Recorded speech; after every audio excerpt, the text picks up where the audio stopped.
Assalamu alaikum. I am Ali Raza from Maryland High School, and today our lecture is Newton's third law. Student, in our previous lecture we discussed about the first two laws of Newton's. In first law we says that if a body in a rest state after millions or billions of years, the body will be in rest state if no external force act on it. Similarly, on the other hand, he says that if a body in a motion, or you can say that if a body is a moving, if no external force act on it, the body will be in a motion or in a moving state after millions or billions of years.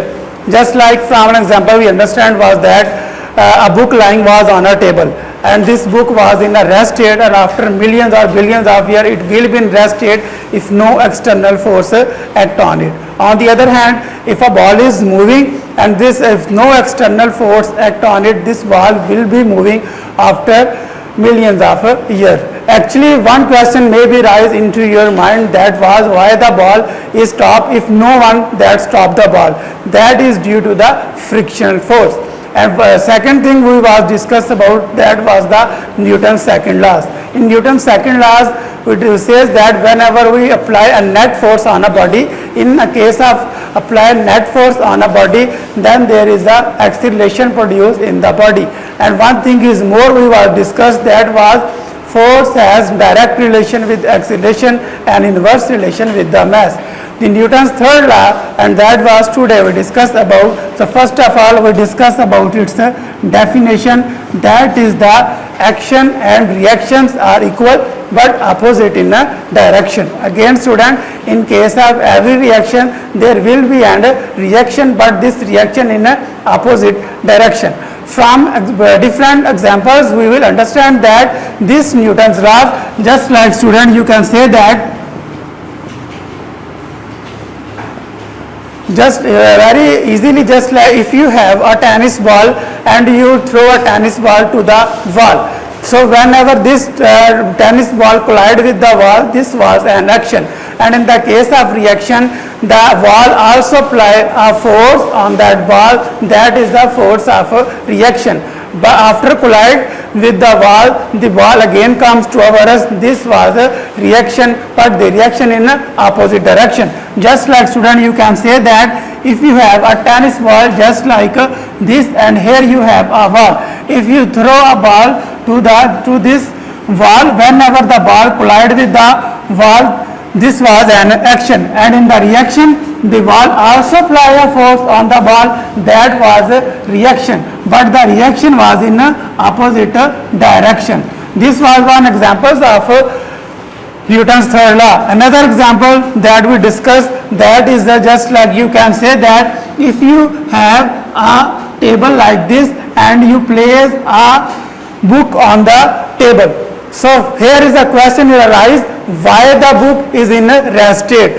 The reason is behind this, that actually book apply a force on that table, that direction is downward, and that is also known as force of action. In the force of reaction, the table also apply a force on that book, that is the force of reaction, but the direction of force of reaction is upward. Force of action direction is downward, then the force of reaction is upward. So both of the magnitude is same, they cancel out the effect of each other. That is why you can say that the book in a rest state. So here another example, just like if we have a table, we put a book on that table, book applying a force on that table, that's direction downward, that force is the force of action. And in another case, the table is also apply a force on that book, that force is force of reaction, but the direction of force of reaction is upward. So they cancel out the effect of each other, that is why the book is at rest. Another example where we will understand that the Newton's third law, just like whenever a bird is fly. So the student, whenever a bird is fly, actually the bird push the air to the downward. So whenever push the air to the downward, that was a action, and in the reaction bird going to the upward, that was a reaction. So here you observe that the bird apply a force that direction is downward, and in the reaction the bird goes upward. So the action and reaction are equal but opposite in a direction. That is the Newton third law. एक minute stop कीजिएगा. Now the student, we are going to solve some numericals of chapter number 2. So first of all we are going to solve the numericals of chapter number 3, and that is the 3.3. First of all we have to find it the given data here, and that is the how much force is needed to prevent a body of mass 10 kg from falling. Yes, now the student, we are going to solve some numericals of chapter number 3, and that first of all we are going to solve 3.3, how much force is needed. So here we have first of all the given data, and that is mass here 10 kg and value of g, as you know, that 10 meter per second square, and we have to find it here force. So as you know that force is equal mg, here we put force is equal mg. Mass here we have 10, value of g we have 10 multiplied, this will get 100. So as you know that unit of the force is Newton.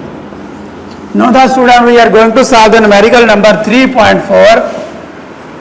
First of all find the acceleration produced by a force. So here we have to find force. First of all we find the given data, that's it here, find the acceleration. So what we have to find it here the acceleration. Second thing, he given us force, and that was 100 Newton, and also given the so the value of mass is here given is 50 kg.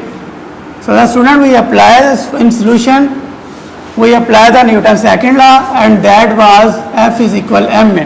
First of all we check out the given quantity, is that all given quantity in their base unit, force in their base unit, mass is also in their base unit. So what we have to find, here acceleration. Mass here multiply, it will be divided on the other side, and this will make force over momentum, mass. 100, putting the values, mass is 50, after dividing we will get 50 and we will get 2, and SI unit of acceleration, that was meter per second square. So the student, this was our today lecture in which we discussed about the Newton's third law, Newton's first law, second law, we again repeated, and the two numericals of chapter number 3, that was 3.3 and 3.4. Hope so you understand that today lecture. Thank you.